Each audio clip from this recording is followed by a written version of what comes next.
جب تم میں سے کوئی شخص مر جاتا ہے تو صبح و شام اس کا ٹھکانہ جنت یا جہنم میں اس کو دکھلایا جاتا ہے اور اس سے کہا جاتا ہے کہ یہ تمہارا ٹھکانہ ہے، یہاں تک کہ تم اپنی قبر سے اٹھائے جاؤ گے۔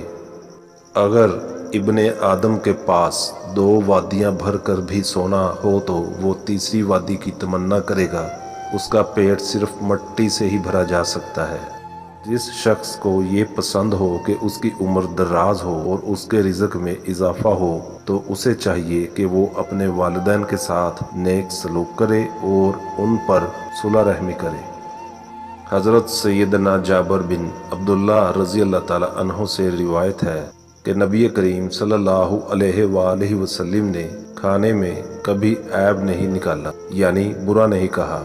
اگر خواہش ہوتی کھا لیتے ورنہ چھوڑ دیتے۔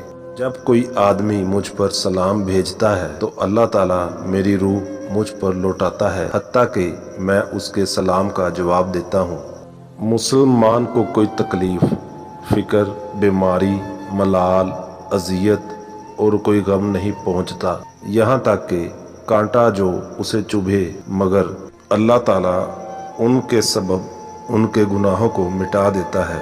عبداللہ بن عمر رضی اللہ عنہ سے روایت ہے، نبی کریم صلی اللہ علیہ وآلہ وسلم نے فرمایا، رب کی رضا والد کی رضا میں ہے اور رب کی ناراضگی والد کی ناراضگی میں ہے۔ وہ شخص جنت میں نہ جائے گا جس کا پڑوسی اس کے خطرات سے محفوظ نہ ہو۔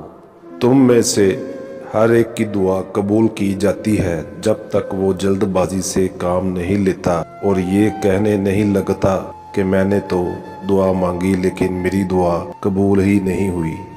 سیدہ عائشہ صدیقہ رضی اللہ تعالی عنہ سے روایت ہے، رسول اللہ صلی اللہ علیہ وآلہ وسلم نے فرمایا، اللہ تعالیٰ ہر معاملے میں نرمی کرنے کو پسند فرماتا ہے۔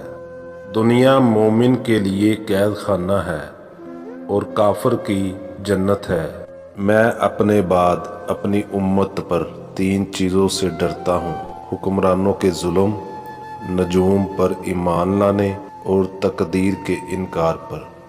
عقل مند وہ ہے جو اپنے نفس کو عبادت میں لگائے اور موت کے بعد کی زندگی کے لیے عمل کرے، جبکہ بے وقوف وہ ہے جو اپنے نفس کی پیروی کرے اور اللہ تعالیٰ سے امید رکھے۔